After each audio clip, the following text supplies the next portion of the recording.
Anna Eleanor Roosevelt, née le 11 octobre 1884 et morte le 7 novembre 1962, est l'épouse de Franklin Delano Roosevelt.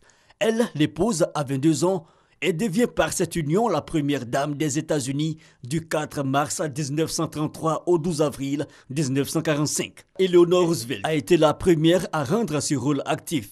Jamais une First Lady n'aura été aussi populaire qu'Eleanor Roosevelt. Elle fait campagne pour défendre les réformes instaurées par son époux en le poussant parfois à aller plus loin.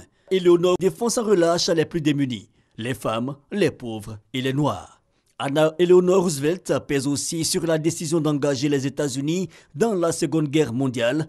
Après le conflit, elle joue un rôle déterminant dans la création de l'ONU. Eleanor préside ensuite la commission chargée de rédiger la Déclaration universelle des droits de l'homme. Ses nombreux voyages dans le monde et sa diplomatie contribuent à l'adoption de cette déclaration par l'Assemblée générale des Nations unies le 10 décembre 1948.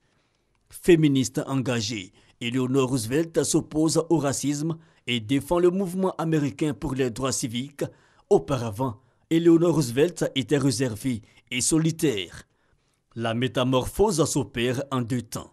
D'abord, la découverte de la liaison de Franklin avec sa secrétaire, puis l'attaque brutale de poliomyélite qui le laissera invalide des deux jambes jusqu'à la fin de sa vie. Plus la carrière de Franklin s'affermit, plus elle va s'investir tout azimut dans le champ public. Elle prend l'habitude de participer à des réunions, des débats, joue les médiateurs, le représente dans des visites, des congrès. L'activisme d'Eleanor ne connaît plus de limites. Elle publie tous les mois un éditorial dans un magazine féminin à succès. Eleanor tient toutes les semaines une conférence de presse à la Maison-Blanche. Pose pour des publicités dont les revenus seront distribués à des organismes de charité. Elle est partout. Eleanor intervient sur tout. En 1938, elle publie un livre dans lequel elle explique qu'il ne faut pas exclure le recours à la force vis-à-vis du Japon, alors que l'opinion américaine est pacifiste. Elle déboule régulièrement dans des réunions à la Maison-Blanche pour donner son avis. Roosevelt lève les yeux au ciel. La bourgeoise antisémite est devenue une femme de gauche engagée, nettement plus à gauche que son mari. Roosevelt l'a fait nommer à un poste important au sein du bureau de défense civile. Certaines voix au Congrès s'insurgent contre ce favoritisme.